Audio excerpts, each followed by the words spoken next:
Olá pessoal, bem-vindo ao canal Investigação e Lei TV. Meu nome é Sandra Di. Eu sou advogada e ativista contra o tráfico humano nos Estados Unidos, toda terça e sexta, trazendo casos que aconteceram nos Estados Unidos, mas também outros casos ao redor do mundo e também sobre desaparecimentos. O caso de hoje aconteceu no Canadá. É uma história bem triste, mas vamos lá. Essa história aconteceu em 15 de abril de 2014 em Calgary, no Canadá, e fala sobre o que aconteceu com Joshua Hunter, Caitlin Perez, Jordan Segura, Lawrence Wrong e Zachariah Hatwell. Eram todos estudantes universitários e estavam em uma pequena festa em um bairro perto da Universidade de Calgary. O clima na casa foi descrito como descontraído. Esse dia era chamado o Dia das Bermudas, porque era uma tradição de décadas que marca o fim oficial das aulas na Universidade de Calgary. Em 1961, um aluno sugeriu que todos usassem bermuda no último dia de aula. E isso se tornou um hábito entre os jovens quando estavam entrando em férias para o verão, que aqui nos Estados Unidos dura 3 meses. Então, eles foram todos para lá, uma festa pequena, não muitas pessoas, tal. Portanto, a polícia foi chamada. Os policiais rapidamente chegaram ao local às 1h30 da manhã. Mas vamos voltar no tempo. Alguns amigos, como eu falei, estavam se reunindo nessa festa pequena, sem muito barulho, sem incomodar os vizinhos. Alguns estavam sentados no quintal com uma fogueira acesa bebendo e outros sentados no sofá bebendo e conversando na sala. Kate tinha 23 anos e era estudante de dança e encontrou sua vocação e decidiu se tornar uma professora de dança. Ela estava estudando no Mount Royal University. Seu tio disse que ela era uma jovem pequena, mas com muita coragem. Ela era filha do meio de 3. Anos depois que seu pai se casou novamente, ela teve outra irmãzinha. E o vínculo que ela compartilhava com a sua irmã mais nova era muito, muito próximo. Kate era uma jovem descrita como feliz, popular na escola e com muitos amigos. E ela sempre sabia o que queria e não tinha medo de ir atrás disso. Na festa também estavam 2 melhores amigos da Kate, o jovem Jordan, que tinha 22 anos na época, estava cursando a Universidade de Calgary. Ele foi criado por sua mãe, Patty Jordan, e tinha um irmão mais velho e eles eram melhores amigos. Ele era estudante de História e Religião e seus amigos o descreviam como uma pessoa generosa, extrovertida, sempre pronto para oferecer ajuda para as pessoas que ele conhecia. Ele disse que estava a caminho de se tornar um humanitário. Ele gostava muito de coisas que eram relacionadas à natureza. Na festa também estavam um dos amigos de Jordan, Joshua, que tinha 23 anos. E eles se conheciam há muitos anos. E ele tinha uma banda popular. Ele e 3 amigos formavam essa banda vários anos antes do ocorrido. Ele era criativo e divertido. Ele frequentava Alberta College of Art and Design. A paixão do Josh sempre foi a música e seus pais disseram que sabiam desde tenra idade que ele estava destinado a ser um músico. Aqui entra na história Lawrence Wrong, de 27 anos. Ele havia mudado das Filipinas para os Estados Unidos quando tinha 7 anos e estava no seu último ano no programa de estudos urbanos e infraestrutura. A família diz que ele sempre foi tão amigável, ele conversava com todos, conhecendo-os bem ou não. Ele era muito extrovertido, ele estava trabalhando duro em seu último trabalho e estava ansioso para passar um tempo com seus amigos. Ele voltou da escola e disse à mãe dele, naquela noite, que ele tinha planos de se encontrar com o Josh e alguns outros amigos num bairro próximo de Brentwood. Ele ia levar sua bicicleta para a festa e pedalar para as aulas da manhã do dia seguinte, então ele ficaria lá na casa com os amigos. A festa era na casa do Jordan, que morava nessa casa junto com alguns outros amigos. E as festas aconteciam muitas vezes nesta propriedade. Os vizinhos disseram que eles eram bastante quietos e nunca os incomodava. Havia uma fogueira no jardim, como eu falei, estavam todos lá relaxando, curtindo a noite de primavera, e um dos convidados apareceu um pouco mais tarde do que a maioria, Matthew DeGrood. Ele tinha 22 anos, também estudante da Universidade de Calgary. Matthew era filho do chefe da polícia de Calgary. Ele foi descrito como alguém que sempre estava sozinho. Os amigos disseram que ele era bem educado, um bom aluno. Ele havia sido recentemente aceito na faculdade de Direito. Ele teve algumas dificuldades no ano anterior, procurou tratamento para abuso de substâncias ilícitas. Seus pais começaram a incentivá-lo a procurar ajuda para os seus problemas de saúde de ordem mental, tendo notado algumas mudanças preocupantes em sua personalidade ao longo dos meses anteriores. Matthew foi convidado para a festa por seu amigo de infância, Brendan McBee, que era outro colega de quarto que morava também na casa. Matthew não aceitava convites para eventos há quase um ano e estava se tornando bastante recluso. Então foi uma surpresa que ele concordou em ir à festa. Fazia muito tempo que ele não participava de nada com os amigos. Antes da festa, ele estava postando muitas letras e títulos de músicas em sua página do Facebook, sendo a última do álbum da banda de heavy metal Megadeth, antes de deletar todos os seus posts anteriores. Ele também passou um tempo pesquisando na internet, procurando como anticristo e sobre aquele homem que tirou a vida de milhões de judeus. É que eu não posso falar o nome dele aqui, mas vocês sabem o que aconteceu lá na Alemanha. Ele estava fazendo uma pesquisa a respeito desse homem também, tá? Mantenha essa informação. No dia da festa, Matthew estava trabalhando em seu turno numa loja chamada Safeway Local, que começava às 2 horas da tarde e terminava às 11 da noite. Uma de suas colegas de trabalho, Andrea, lembrou que ele estava estranho, quieto durante o turno. Em um ponto, ela o viu comprando um pacote de cápsulas de alho. Então, ele retirou $500 do caixa eletrônico dentro da loja, pouco depois das 10 da noite. 3 horas antes do seu turno terminar, ele deixou o carro dele no estacionamento e começou seu caminho para Brentwood, usando transporte público por volta das 10 da noite, que não entendo por que ele precisava de transporte público se ele tinha carro. Andrea foi procurá-lo, mas ele já tinha ido embora. Ela mandou uma mensagem para ele perguntando onde ele estava e ele respondeu: "Eu nunca machuquei ninguém, tudo será conhecido." Ela não entendeu nada e ele também mandou várias mensagens estranhas para os seus pais, dizendo coisas como livro de revelações da Bíblia, sob o grupo Illuminati. A caminho de Brentwood, o Matthew enviou uma mensagem para o Brandon. Ele pediu instrução para chegar lá. Isso era muito estranho, porque ele esteve na casa tantas e tantas vezes. No entanto, Brandon saiu da festa e foi procurar Matthew em um posto de gasolina a cerca de 6 minutos a pé. Durante a caminhada de volta, ele viu que Matthew parecia bastante agitado e com um humor estranho. O Matthew entregou a ele alho e uma faca. Ele ficou sem entender nada, né? O Matthew, quando chegou na festa, as pessoas rapidamente ficaram um pouco nervosas com seus tópicos de conversa. Ele estava falando incessantemente sobre teorias da conspiração, lua de sangue e o apocalipse. Ele contou a várias pessoas sobre o alho que ele estava carregando. Ele disse que ele ia colocar na meia, que era para manter os vampiros afastados. Em um ponto, Matthew colocou algumas luvas de cirurgia azul, até mesmo mantendo-as para lavar as mãos. Ele disse às pessoas que acreditava que o mundo estava acabando à meia-noite. E as luvas, ele explicou, era para impedir qualquer impressão digital em caso ele fosse forçado a tirar a vida de alguém. Ele não falava coisa com coisa, sentenças desconexas e o povo meio desconfortável. Por volta da meia-noite, muitos estavam começando a sentirem-se desconfortáveis com ele. Então, Brandon disse que Matthew era um hipocondríaco, e isso era desde a infância, então coisas como lavar as mãos com luvas não parecia tão estranhas para ele. Mas Daniel, que era outro convidado da festa, ele conhecia o Matthew há algum tempo, e as conversas que ele estava ouvindo começaram a preocupá-lo.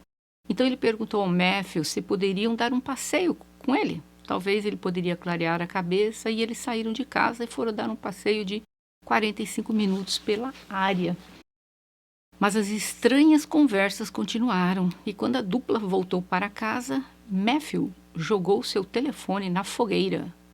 Depois pegou o telefone e quebrou com um machado que ele tinha achado em algum lugar lá do jardim, antes de jogá-lo contra uma cerca que caiu do outro lado de uma casa. Depois disso, porém, Matthew mudou completamente seu tom de voz e começou a conversar com Zach sobre a banda, como se nada tivesse acontecido, sobre seu trabalho na Safeway. Tipo assim, ele mudou de uma hora para outra. Enquanto isso, seus pais o esperavam em casa, tentavam contactá-lo, mas sem nenhuma resposta. Finalmente, ele respondeu com uma série de mensagens aleatórias, mensagens estas peculiares, eu diria. Ele disse: confie em mim, é reencarnação dessa vez. Eu faço a coisa certa de uma vez, ao invés de pensar só em mim. Estou bem, mãe, eu prometo, eu nunca vou morrer e ninguém vai morrer. Você não pode vir aqui, você vai morrer. A sentença não tem nada com nada, né? Não dá nem para entender essa sentença. O pai dele, o Doug, lhe enviou uma mensagem dizendo: você está bem? Estou muito preocupado com o que você está falando. Eram divagações incoerentes, então ele mandou de volta para o pai dele. Iluminare, Mary não precisa perder a vida dessa vez. Operação Mente Crime para Soldado Americano. Aí pronto, o pai falou: não. Que é isso? Que mensagem é essa? Nada fez sentido. Então os pais estavam pedindo para ele voltar para casa, preocupado, ele poderia tentar, sei lá, machucar. Sua mãe ligou para a polícia e seu pai saiu para tentar encontrá-lo. E quando ele encontrou o carro do filho estacionado onde ele trabalhava, ele ainda ficou mais em pânico. Então 4 pessoas, incluindo o Brendan, eles foram para um McDonald's para comer. Estavam lá na festa, deu fome, vamos comer. 15 minutos depois, o pai do Matthew se aproximou do carro da patrulha de plantão e explicou a situação sobre o seu filho desaparecido. Lawrence, um dos convidados à festa, tinha adormecido em uma cadeira na sala de estar. E Joshua, Kate e Jordan estavam todos sentados em frente a ele. Zack ainda estava acordado na cozinha com o Matthew. O que aconteceu a seguir, de acordo com fontes, foi inesperado e do nada, sem aviso. E nada que alguém poderia imaginar aconteceu. À 1h20 da manhã, o Matthew pegou uma faca grande na cozinha. Ele atingiu o Zack 7 vezes, antes de se mover rapidamente para a sala, onde ele fez o mesmo com o Josh 6 vezes.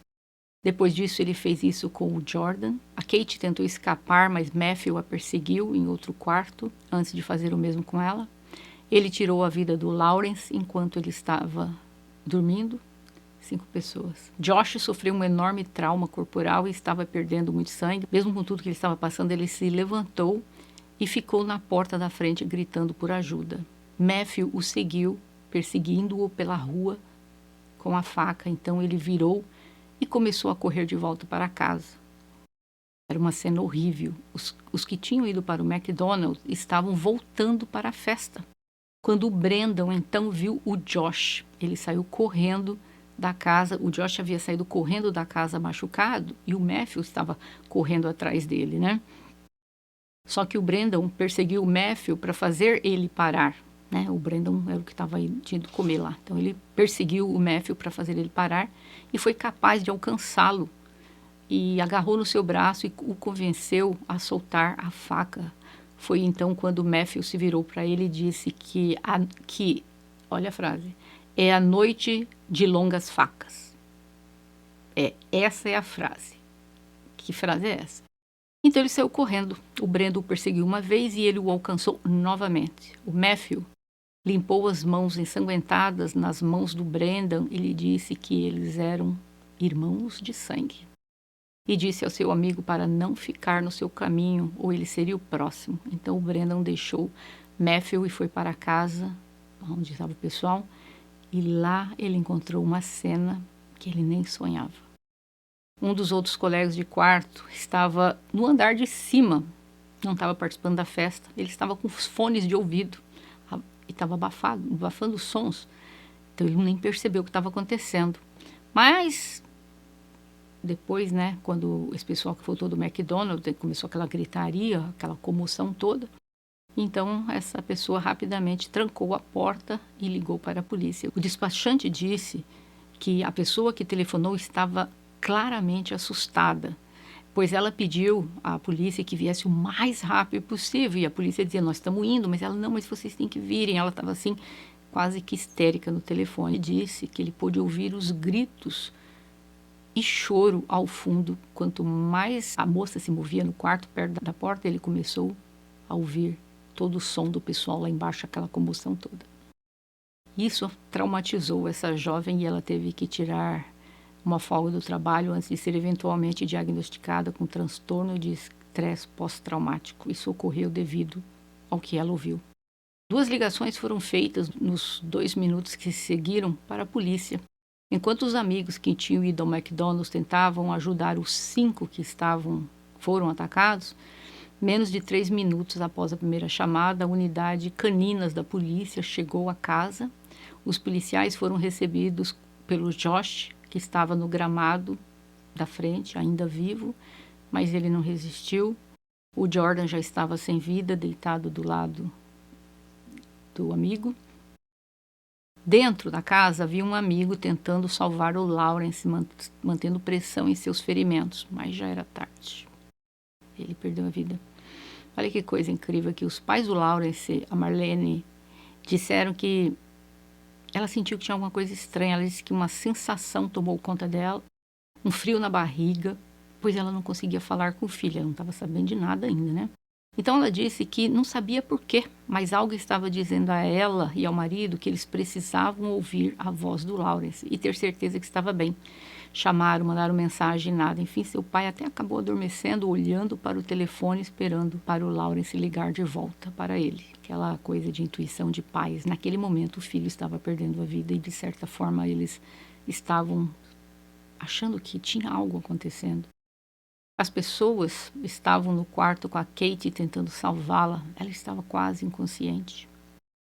Josh e Kate foram atendidos e levados para o hospital de Fort Hills, mas apesar de todos os esforços médicos, eles também perderam a vida. Os detetives Matt e Moreno estimou que todos os 5 foram atingidos com o objeto cortante em menos de 1 minuto. 20 minutos depois, quando os policiais acharam o Matthew, que havia fugido do local, eles o encontraram apenas a alguns quarteirões de distância. Matthew não parecia estar com medo da polícia ou dos cães, e apesar de ter sofrido alguns ferimentos, ele não mostrou sinais de estar com dor enquanto lutava contra os policiais, que o Matthew correu em direção a um sargento que estava com uma arma em punho. Mas esse policial pôde ver que o Matthew não estava armado, portanto ele não atirou nele. Mas o policial saiu do caminho bem na hora que o Matthew tentou dar um soco nele. Então outro policial da unidade o derrubou com um soco e ele finalmente foi detido. Lembrando que nisso, antes, o cachorro da polícia também estava tentando prender o Matthew naquele local, e o Matthew estava assim, dando socos no cachorro. Foi que aí um outro policial acertou ele com um soco e ele caiu. A polícia ficou chocada quando perceberam que ele era o filho do chefe deles, o chefe da polícia de Calgary. O Matthew disse que atacou os policiais porque queria que eles atirassem nele. E aí ele poderia ser reencarnado. O próprio Matthew mais tarde disse à polícia: "Eu só quero dizer que quando tirei a vida deles, tentei fazê-lo com misericórdia. Mirei em seus corações. Eles lutaram, o que tornou difícil. Eu não gostei de tirar a vida deles e eu peço desculpa. Mas o Filho de Deus estava a controlar-me." Ele, então, disse que estava agindo em legítima defesa depois. Primeiro o Filho de Deus estava no controle, né? E depois legítima defesa. Ele agiu em legítima defesa porque o Zack começou a intimidá-lo. E aí ele disse que depois disso ele teve que tirar a vida de todos. Disse que ele queria um advogado bem barato, que pudesse fazer a causa dele, mas alguém que já tivesse cuidado de crimes como o dele, assim, em massa. E aí, na polícia, a polícia começou a ouvir umas coisas estranhas. Ele disse que os 5 alunos faziam parte daquela organização, coisa da Illuminati, e que eles eram lobisomens e medusas. Medusa, gente, é um símbolo da mitologia grega. A Medusa teve um caso com o deus do mar, Poseidon. Atena puniu a Medusa e foi transformada em uma bruxa hedionda, transformando seu cabelo em cobras, se contorcendo, e sua pele, que ficou com o tom todo esverdeado, e que, então, esta é a Medusa. Então ele disse que a tal da Medusa, né, e o lobisomem estavam controlando ele. E aí ele disse também que ele acreditava que ele era o filho de Deus. Ele também era o filho daquele homem que eu falei lá no começo, que tirou a vida de 6 milhões de judeus, que ele era os 2 reencarnados. Dá para ver a salada mista de personagem que ele achava que ele era e quem os amigos eram. Os médicos rapidamente determinaram que ele estava em um episódio psicótico. Ele foi internado sobre o ato de saúde mental. Mais tarde seria diagnosticado com esquizofrenia.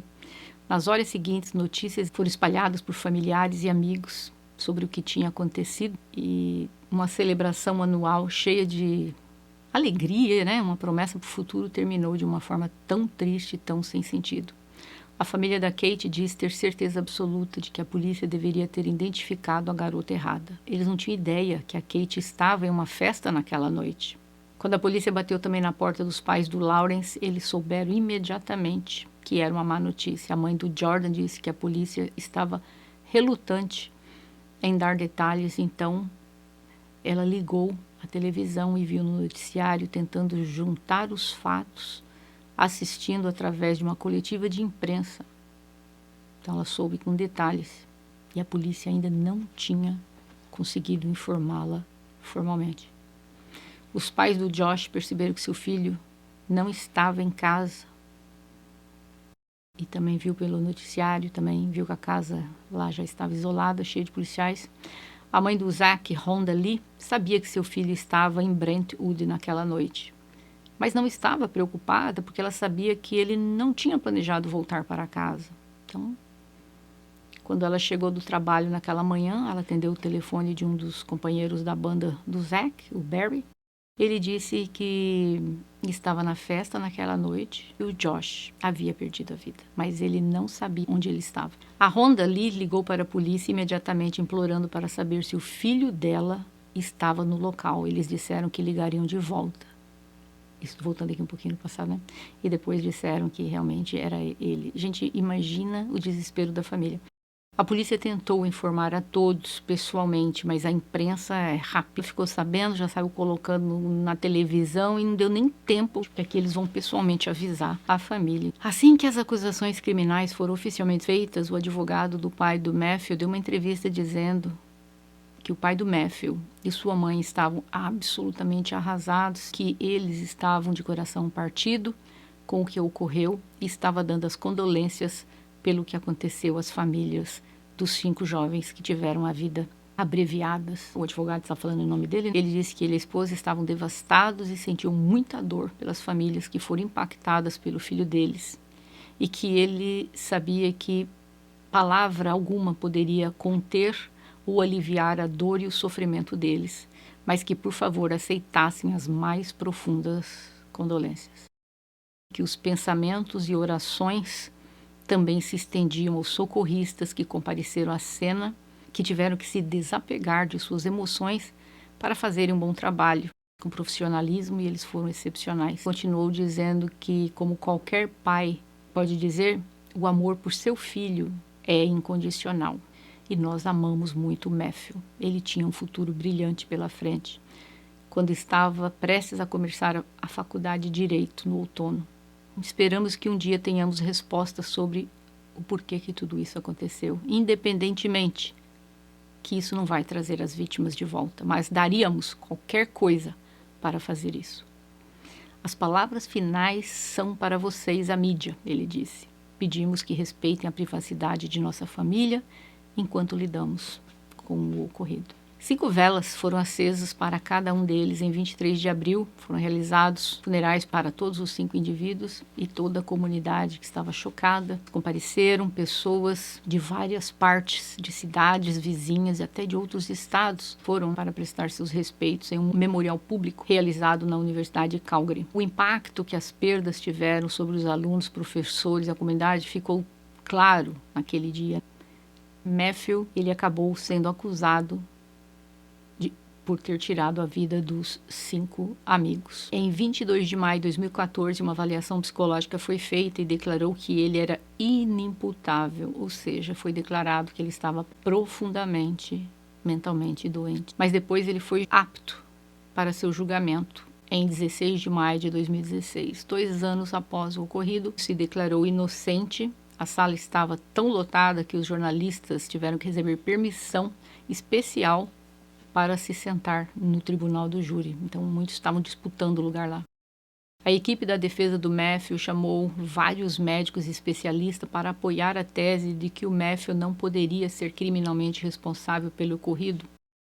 No quarto dia do julgamento, a defesa apresentou mais evidências sobre o estado mental no momento do que havia ocorrido, e um psicólogo que o examinou logo após a sua prisão disse que o Matthew sofria de esquizofrenia e naquele momento ele teve um surto psicótico como resultado dessa doença mental que ele estava sofrendo, e ele era incapaz de entender o que ele estava fazendo. Ele acreditava que ele estava agindo em legítima defesa. Ele acreditava que no momento que eles correram, na cabeça dele tudo era bagunçado, eles achavam que aquelas pessoas estavam correndo para tirar a vida dele.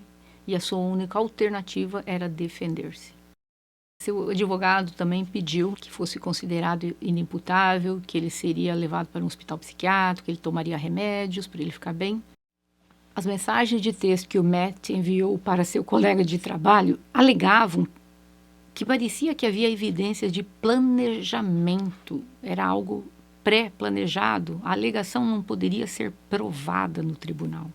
O juiz decidiu que o Matthew não era capaz de entender suas ações naquela noite e ele foi transferido do sistema criminal para o sistema de saúde. Matthew anualmente é avaliado para saber se ele poderá sair do hospital psiquiátrico ou se ele deve ser mantido e supervisionado, algo que a família e os amigos das vítimas que foram afetados pelos eventos daquela noite temem.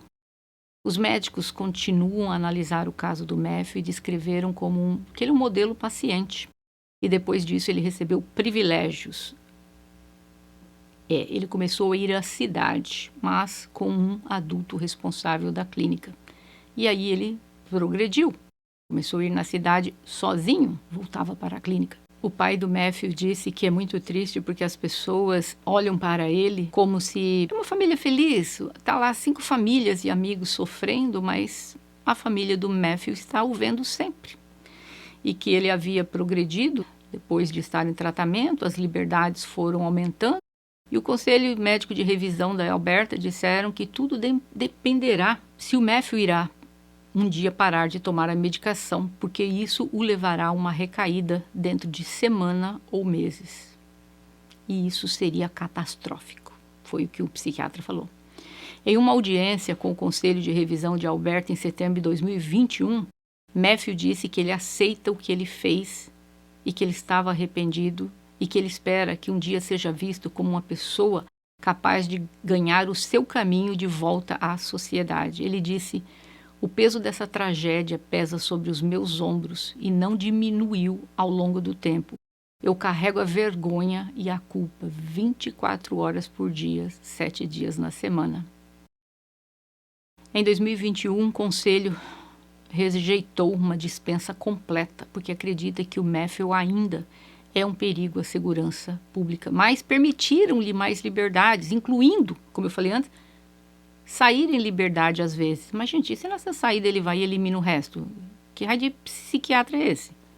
Então, fiquei sem entender nada. E disseram que estão pedindo, para que ele seja transferido para uma casa de grupo supervisionada em Edmond, que a psicose do Matthew está agora em remissão total e não houve problema com ele, porque ele toma medicação. A mãe do Josh disse: o Matthew tem todos os direitos e liberdade que tinha antes de ter tirado a vida do meu filho e dos seus 4 amigos. Ele pode se mover livremente em qualquer lugar do país. Ele não precisa tomar sua medicação se ele optar não tomar. Ele tirou a vida de 5 jovens saudáveis em menos de 2 minutos. Eu acho que isso deveria assustar os canadenses. Em um parque foi criado esse memorial para homenagear esses alunos. A mãe do Jordan disse que um dia terei netos e que eles saibam sobre o tio Jordan. Por isso, vou trazê-los aqui a este parque, que eles possam ver o memorial feito em homenagem aos demais jovens e ao tio. Temos muito que aprender com isso. Matthew era claramente uma pessoa que estava doente mentalmente, mas como os pais não o levaram ao psiquiatra antes. O pai dele disse assim: nós o incentivamos a procurar ajuda. Tudo bem, ele já era um rapaz maior de idade, mas, gente, tinha algo ali já muito estranho com aquele rapaz. Ele estava dentro de casa, já fazia 1 ano quase, sem sair. Os pais sabem que ele estava com um comportamento errático, falava coisas estranhas. Ele só foi diagnosticado após o ocorrido. Mas o comportamento dele durante aquele tempo todo que ele esteve dentro de casa não chamou a atenção deles para que eles falassem: nossa, precisamos interná-lo? Ele está falando coisas desconexas. Gente, é muito importante que, se vocês perceberem que alguém anda falando coisas estranhas, como tirar a vida de alguém, você tem que informar isso à polícia. Não fique só pensando: ah, ele está doido falando coisa estranha. A culpa do ocorrido aqui claramente foi uma doença mental, nunca antes diagnosticada e tratada. Mas se alguém tivesse chamado a polícia, se alguém tivesse feito alguma coisa, esses jovens todos estariam vivos. Não estou aqui culpando os pais 100%, mas eles têm uma responsabilidade de ver quando o filho não está batendo bem. Gente, vamos fazer alguma coisa. Existem leis, tanto no Canadá como aqui, você pode internar uma pessoa se você acha que ela é um perigo para ela própria ou para a sociedade. Em 1997, eu era voluntária de um orfanato. E lá tinha uma jovem de 15 anos que todos diziam: ah, ela é doida, ela é doida. Mas um dia, conversando com ela, ela simplesmente parou de falar. Não falava comigo, não falava com ninguém. E isso durou 2 dias. E eu falei: gente, nós temos que levar essa menina para o hospital. Ah, ela é doida. Falei: nós temos que levá-la para o hospital. E levamos. Eu entrei com ela na sala. O psiquiatra tentou falar com ela por 3 horas. Nada. E eis que ela teve um surto psicótico ali na nossa frente. Tornou-se muito agressiva e acabou sendo admitida na ala de psiquiatria do hospital, encaminhada por um psiquiatra. Ela foi diagnosticada como esquizofrênica. Se eu não tivesse forçado para que a levasse naquele dia, tinham mais de 80 crianças que ela morava no orfanato. Ela poderia ter acabado com a vida deles ali. Então, se você tem a chance de talvez de evitar algo semelhante, o faça, mesmo que essa pessoa não seja membro da sua família. Apesar da imensa dor desses 5 jovens brilhantes, eu não posso culpar o Matthew. Ele estava mentalmente doente. Mas eu sou contra ele sair do hospital agora, mesmo acompanhado. O psicólogo disse que está controlado. Se ele continuar tomando os medicamentos, mas se ele parar, o que ele poderá fazer poderá ser pior do que ele já fez antes. Mas não existe garantias que ele tomará o remédio fora da prisão por resto da vida. Então, eu não creio que ele deva ser inserido à sociedade. Talvez jamais. Ele deveria ter uma chance. Eu até posso entender que daqui uns 7, 10 anos fiquem fazendo revisão e talvez daqui 10 anos eles olhem e falem: olha, ele melhorou muito. Mas está muito recente, gente. Está muito recente para ele já estar por aí passeando. Ele volta para a clínica e tal, para o hospital, né? Mas, e nesse ponto eu não concordo de forma alguma. É isso, eu gostaria de ouvir de vocês o que vocês acham que deveria acontecer com o Matthew. Deveria ele receber regalias e já começar a sair? Deveria ficar lá pro resto da vida? Não esqueça de deixar o seu like aí, né? O gostei, para o YouTube entender que esse vídeo é bom e recomendar para outras pessoas. E eu vejo vocês em breve.